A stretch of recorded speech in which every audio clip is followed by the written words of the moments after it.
Hi everyone, this is John Norum from the band Europe, and you're watching and listening to Linea Rock.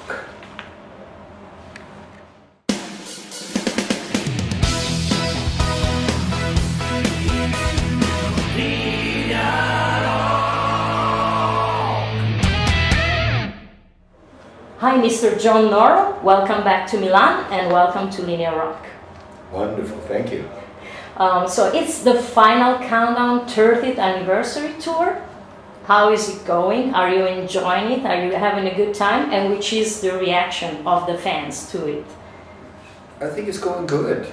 Yeah, we're having a good time, and the fans are going crazy. So yeah, it's a lot of fun. It's not something I would like to continue forever, but I would like to get back to playing the new material pretty soon. Okay. But I think it's still fun to visit those old songs again. It is a celebration of 30 years, so it's fun. When actually did you very first plan to do something like this? How the idea came about within the band? I think I think it was after a gig somewhere. I can't remember where it was. Could have been in Holland or Germany or something like that. And we were partying a little bit in the bus, and then after the gig we were on our way to the hotel, and we start talking about it a little bit. Maybe we should do like a 30th anniversary tour. For the Final Countdown album. And everyone said, yeah, that's great, let's do it, let's put it together now. And then we start working on it, and here we are. Good. Are you living this more as a celebration or as a déjà vu effect? How you're living it? I get both, actually. It's a celebration. Because it's a lot of good songs on that album. It's a very strong album, I think, Final Countdown album. But I do get those deja vu feelings sometimes. Like just the other day, I felt like I was 25 again. I'm back in Sweden doing the Final Countdown tour, which we did in Sweden, 1986. It's kind of a weird, strange feeling. So suddenly, like in the middle of the song, I just started laughing. Yeah? So I was laughing throughout the song. I couldn't stop. So there's a good spirit, and that's good. Yeah. But actually, this is the album that brought the big success to the band. So, as you said, it brings back good memories, good times. But maybe also some bittersweet feeling for you, John, since you decided actually to leave the band after the recording of that album. So it's like a kind of mixed emotions for you? Not really. I think it's just good feelings, really. Because I didn't leave after the recording of the album. Actually, you did a few shows. I did actually a bunch of tours that people might not know about. I did all over Scandinavia, all over Europe, and then we did some shows in Europe. We played in Germany, and it was #1 in Germany at the time. And also we did a lot of TV stuff, which was mainly playback stuff. And then we did a tour of Japan as well on the Final Countdown tour. On the Final Countdown album, so we toured quite a bit on that album until I decided to leave. And I said, all right, now I've had enough. Enough is enough. I'm going home. I miss my mama. So hopefully this won't repeat. Actually, you won't leave after this tour. This time, you're gonna stay. Yeah, I'm gonna stay this time around. I've actually been in the band now twice as long as the first time. The first time I was in the band for about 7 years? Yeah, 6 years. I think it was 6 years maybe. It depends on when you count it from, I mean, if you count it from the first album, then it's only 3 years, but the band actually got together around 79 or 80. So I guess, but under a different name, Force at the time. But then we changed the name. In 82 we changed the name to Europe. So 6 years, and now since the reunion we've been together for 12 years. So I've been, twice as long this time. We are grown-ups now, we're not kids anymore. We get along much better now. We can actually discuss things. We couldn't discuss anything back then. Okay. It was very stubborn. So this is a different experience since, you know, the reunion. This is a different band in a sense, even if, you know, it's the same band. But yes, it's much more mature band, for sure, yes. What did you miss the most of Europe when you were not in the band anymore? Is something that now you cannot live without, something like that? Or? You know, at the time when I left, I didn't miss anything. Okay. Nothing whatsoever. But you know, after a couple of years, I did a bunch of solo albums. I did first a solo album, Total Control, in 1987, and then I joined an American band, Don Dokken band. Yeah, I remember. Yeah, I moved to the States. I lived there for over 10 years, and I did a bunch of solo albums over there. So I didn't really miss any of the Europe stuff at all. I think I had a great time with Dokken. I've done 2 albums with Dokken. The first one was a Don Dokken album. Yes. The other one was just Dokken. And we had some great times together, and also doing the solo stuff. I thought it was great. I did a great album with Glenn Hughes, you know, one of the best singers of all time, in the beginning of the 90s, and so on and so on. A bunch of solo albums and stuff like that, and gigs, touring all over the place.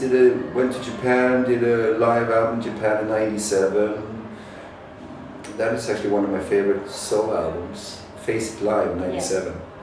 If you don't have it, check it out. It's really good. And so I didn't really miss that much of it. Actually, you mentioned the Up From the Ashes album with Don Dokken. That was actually an amazing lineup with you, John, and Peter Baltes on bass, Mickey D on drums, and Don, of course, on vocals. Yes. Which are the best memories that you have of that period? And is Don really a prima donna? You know, somebody which is really difficult to deal with as an artist? Well, not in the beginning. I mean, the first 2-3 years he was great, you know, and also the second time. I did a tour in '97 and '98. I just jumped in, you know, to fill in for George Lynch because he quit in the middle of the tour. Yeah. So Don called me and asked me to help him out. So I was in Sweden at the time, so I flew over and helped him out, and that was amazing tour. And it was fun to play with the original members too, Mick Brown and Jeff Pilson. Sure. Which are great musicians, and Don was great, and we had a great time. And also Up From the Ashes was really good. That was one of the most fun tours I ever done. You know, because of Mickey D, you know, he's an entertainer. Yeah, he's a lot of fun to be around. I mean, he's really made that tour a lot of fun. So yeah, and we were out for a long time too. We were out for like 5-6 months straight. Did like 130 gigs or something like that. So it was fun. Okay, back to Europe. Yes. You and Joy have a special partnership, and I should call it maybe a magic, creative feeling within you, which is still very strong after so many years. How would you describe its evolution through the years, and what's behind this magic? What's the trick? What's the secret? I don't know. I have no idea. It's just chemistry, you know. It's just good chemistry. There's nothing you can, you know, buy for money. It's pure luck. Yeah. It's pure luck that we met. We have a certain chemistry, just like Steven Tyler and Joe Perry and Mick Jagger and Keith Richards and so on and so Lennon on. and McCartney. Yeah, exactly. You know, it's that type of thing. You know, it's just a special chemistry. You know, you can't really explain it. And the relationship. I mean, it started when we were teenagers. It was like I was 14, he was 15 when we met the first time, and then you know, it's like. It's pretty amazing that you can be friends for that long, you know. I mean, even when I wasn't in the band, we were still friends, and we still kept in touch. You know. He sang. We did a song together on my second solo album, Face the Truth. Yes. And a video for that. You know, we did like a duet thing. And I think now it's better than ever, because now we are, you know, we get along. It's easy to get along now, and it's easy to. If there is a problem, we can solve it pretty easily and pretty quick. Is it true that you met because of your mutual passion for racing motorbikes? That was actually the link. And do you have, apart from music now, do you still share any extra passion with Joy? Not really. No? No. It's the only thing that I do really, except family. Okay. You know, that's the main priority, is the family. You know, I have 3 beautiful kids, 2 boys and 1 daughter. So I'm basically a family man. Okay. You know. But then I also enjoy touring and making albums and stuff like that. So I don't really have any other interests really. I used to when I was younger though. I used to play soccer or football a lot, you know, and things like that, you know, other sports. But when I discovered the guitar, it was over. That was the only thing that mattered to me. What criteria did you use to choose the other songs to include, you know, in this celebrative set?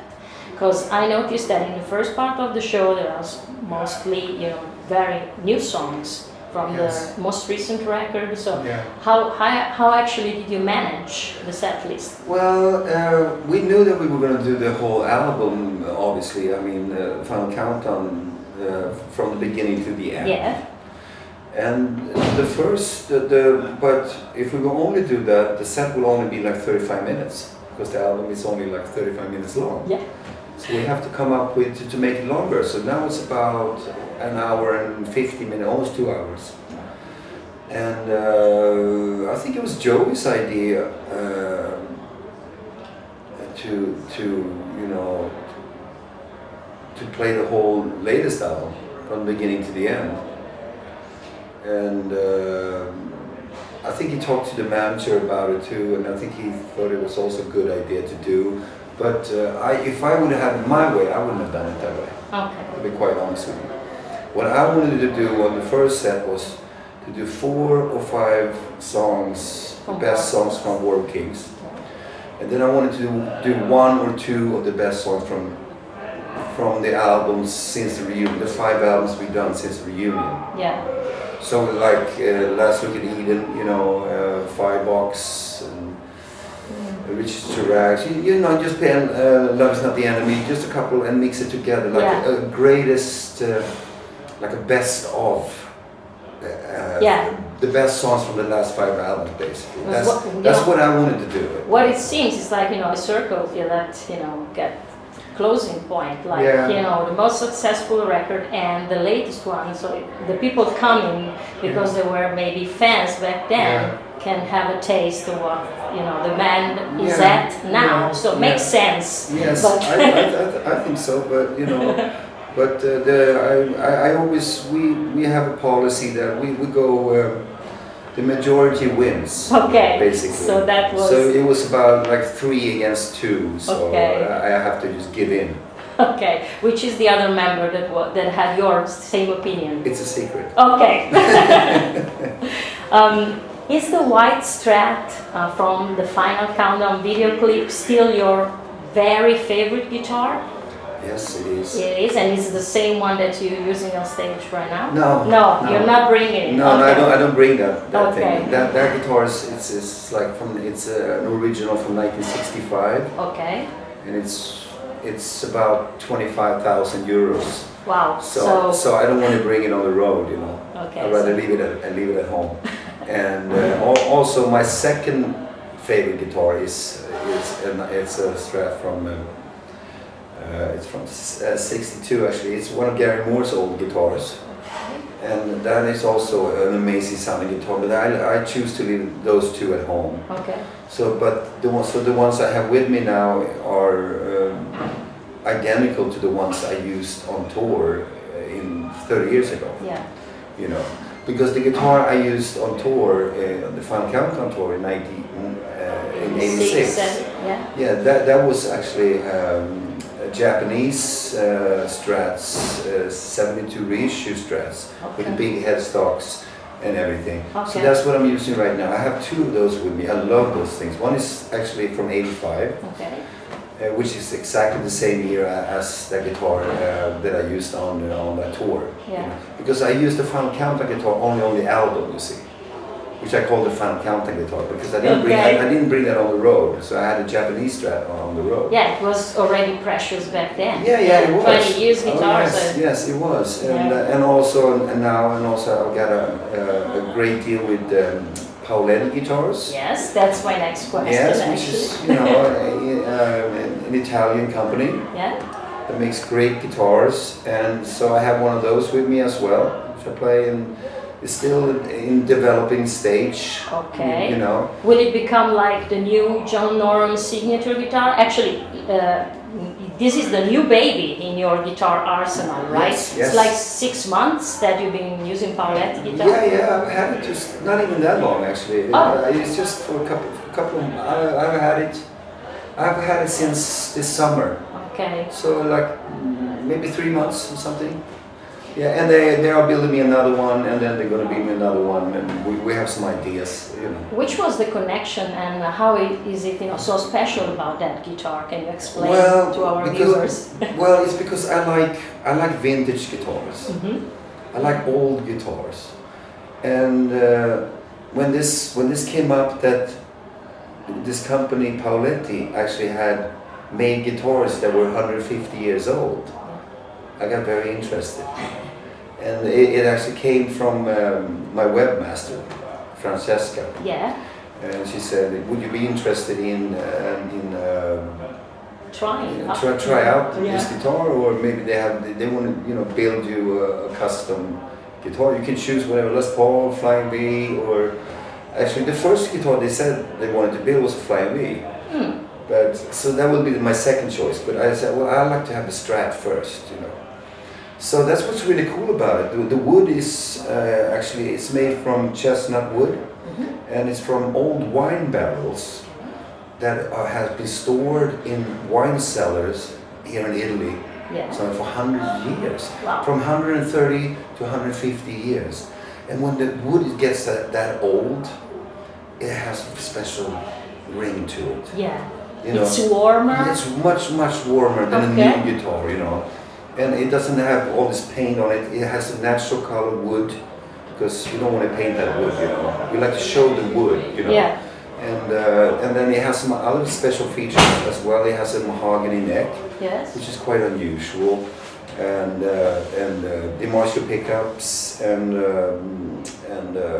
ebony fretboard. Actually, you have a choice. You can choose between ebony fretboard or a rosewood board if you like. So it's very special in that way. It's a wonderful feeling just to play guitar, knowing that it's like, man, this guitar is 150 years old, but it's like put together now. You know, so I'm a vintage freak. I don't like brand new guitars.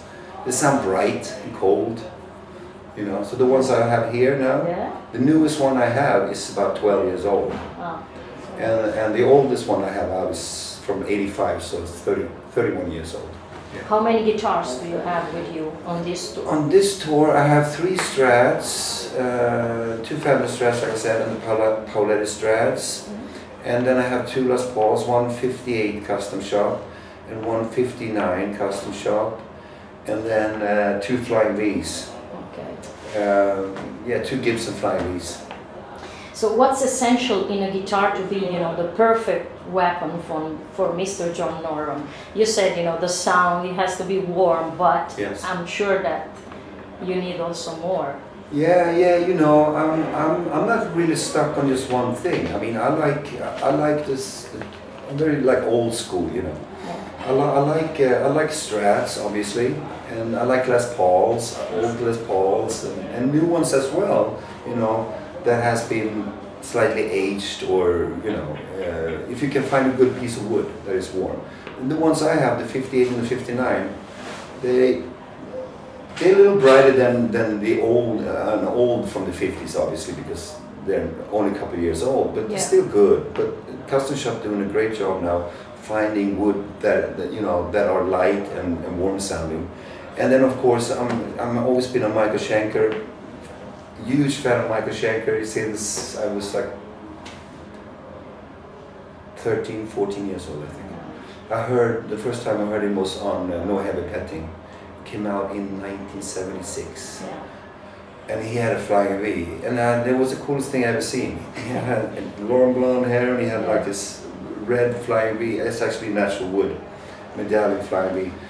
So I started off with flying V's. I've had a lot of flying V's. And it's a special sound in them too. So I have all three with me now. 2 flying V's, 3 Strats, and 2 Les Pauls. And I picked the guitars after the songs, whatever fits the song, you know.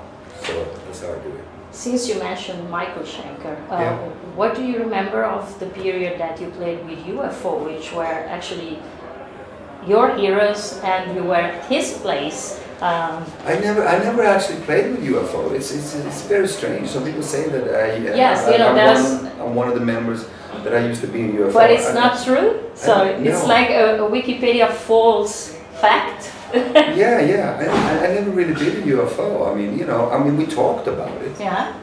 You know. But it never happened. But it never happened. Yeah. Okay. No, I had a contact with Phil Modd. We talked on the phone and a lot, and actually I sent him some demos and stuff like that. So it was about to happen, maybe.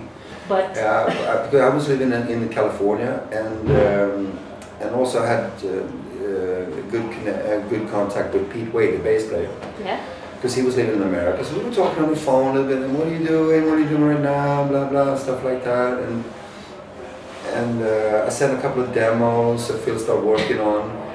And so it was about, and then when we start, just about when we start talking about it, then I got a phone call from Ian Howland. Okay. You know, and he said, well, you know, this was in 2003, and he said, you know, we were thinking about maybe putting the band back together again. Would you like to come to a meeting?